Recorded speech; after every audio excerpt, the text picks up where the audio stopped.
오늘 함께 묵상하실 말씀은 마가복음 14장 말씀입니다.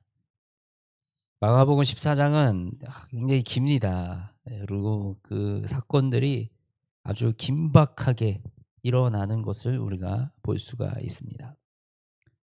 이 유월절을 앞두고 이 대제사장들과 서기관들이 예수님을 잡을 그 흉계, 이 예수님을 잡을 계획을 짭니다. 이때부터 예수님의 이 고난이 예정돼 있고 시작되고 있음을 알리고 있습니다. 이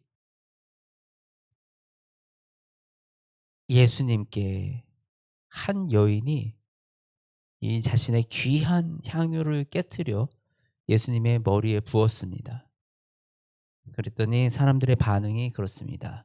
야, 그 비싼 향유 그 구제에 써야 되는데 너 지금 이거 아깝게 왜 그거를 그렇게 낭비하냐라고 말합니다.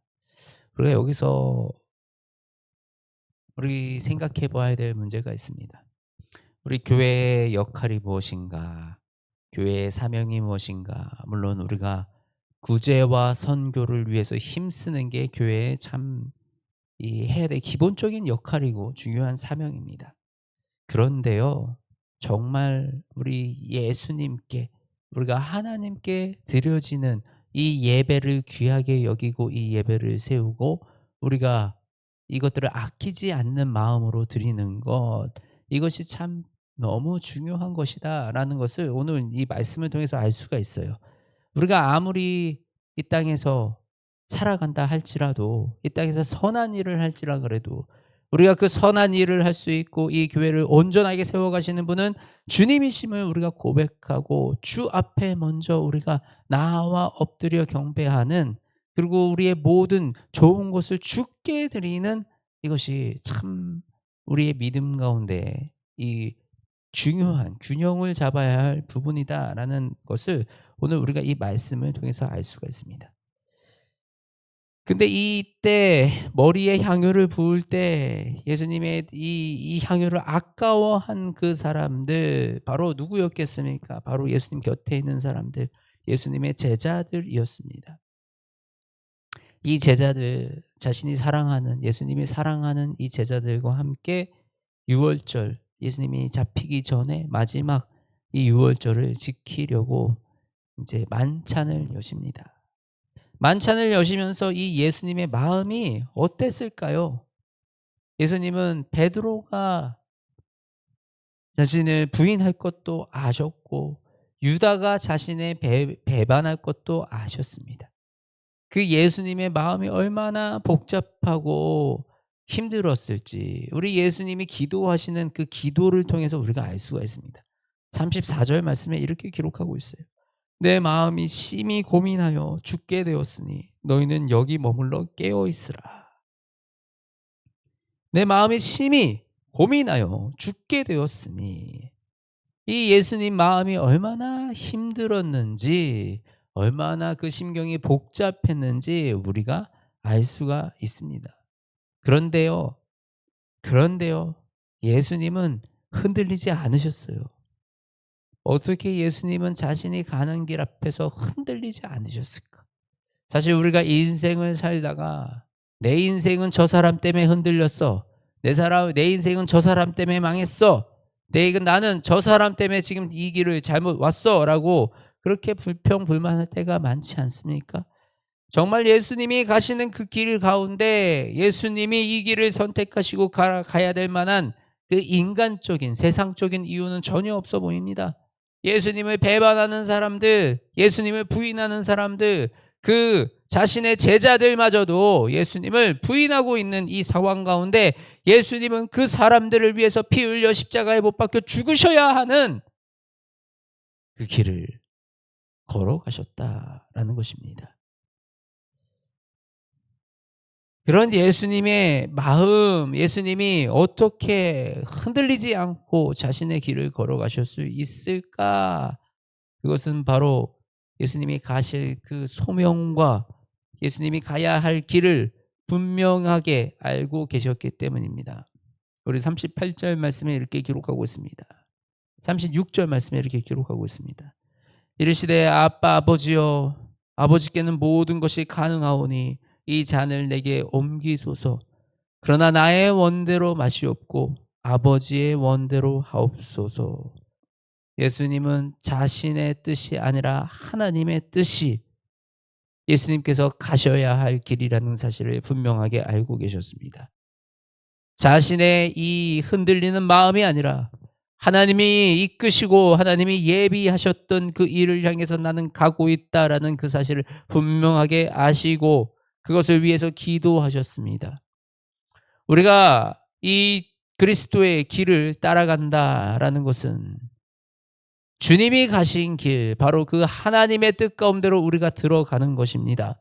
그리고 우리가 그 하나님의 뜻을 점검하고 하나님의 뜻을 나아가고 그 하나님의 뜻대로 하나님의 원대로 우리의 삶이 이루어지기 위해서 우리는 반드시 기도해야 하는 것입니다.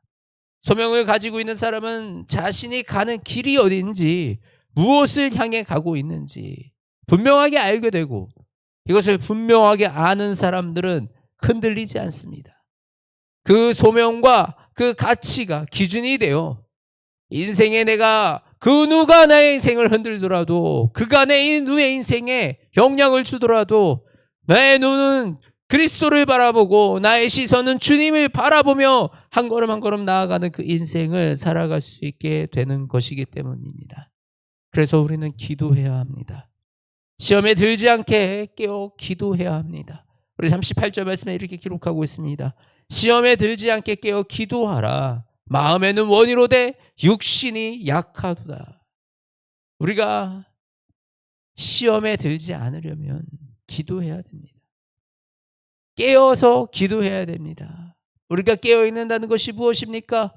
잠을 자지 않고 깨어 있는 거. 그렇습니다. 우리가 기도하지 않고, 우리가 기도를 하지 않고 잠만 자고 있으면 그것도 문제가 되겠죠. 그런데 진정 깨어 있는 것은 바로 우리의 영이 깨어서 하나님을 바라보고 그 뜻을 알고 그것을 분별할 줄 알아야 한다는 것입니다. 제자들은 이 시간 속에서도 지금 얼마나 긴박한 상황인지, 자신의 앞에 어떤 일이 놓여 있는지 한 치 앞도 바라보지 못하고 자고 있는, 그렇게 안일한 모습으로 있는 제자들의 모습을 바라봅니다. 그렇기 때문에 이 제자들은 도망갈 수밖에 없었어요. 그렇기 때문에 이 제자들은 겁을 먹을 수밖에 없었습니다. 예수님이 깨어있으라 라고 올라가서 기도하고 내려오면 졸고 있고 자고 있고, 3번이나 예수님께서 마지막 이제 3번째 내려오셨을 때 이제는 자라, 이제 그만 되었다, 때가 왔다 라고 말씀하십니다. 우리가 깨어 기도하는 자들이 되어지기 원합니다. 하나님의 뜻을 분별하는 자가 되어지기 원합니다. 예수님이 그 다시 오시는 때를 우리가 분별하여 알며 그 때를 준비하며 깨어 기도하는 자로 저와 여러분이 서 있기를 원합니다. 우리가 깨어 기도할 때 바로 예수 그리스도의 그 길을, 하나님의 그 뜻과 하나님의 인도하심대로 우리의 인생을 살아갈 수가 있습니다. 우리가 그 길이 화려한 길이 아닐지라도, 부자가 되는 길이 아닐지라도 주님이 가라 그러는 길을 순종하고 가는 그 길이 예수님의 십자가일지라도 저와 여러분이 그 앞에 순종하는, 그리고 그 앞에서 기도하는, 울부짖는, 몸부림치는 그 한 사람이 되어지기를 소망합니다.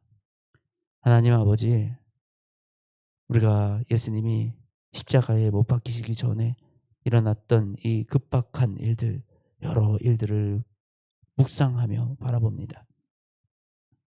예수님의 마음이 얼마나 힘들었을지. 아버지, 나의 마음으로는 나로서는 견딜 수 없을 것 같은 그 일들 가운데서도 예수님은 담대하게 십자가만을 바라보시고 아버지의 뜻을 향해서 한 걸음 나아가시는 그 모습을 바라봅니다. 우리도 그 예수님을 닮기 원합니다. 우리가 그 십자가를 향해서 한 걸음 나아갑니다. 주님, 우리가 깨어 기도하오니 우리에게 아버지의 뜻을 알게 하시고 아버지의 마음을 품게 하시고 저마다 우리에게 주어진 그 십자가를 향하여 우리의 소명과 우리의 사명을 향하여 주께 한 걸음 걸어 나아갈 수 있도록 우리의 길을 지켜 보호하여 주시옵소서.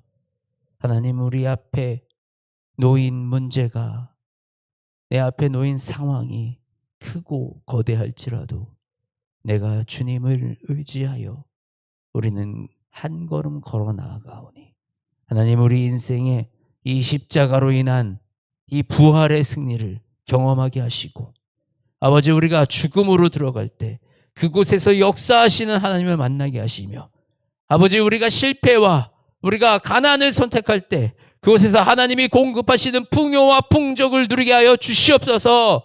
살아계신 우리 주 예수 그리스도의 이름으로 간절히 기도드립니다. 아멘.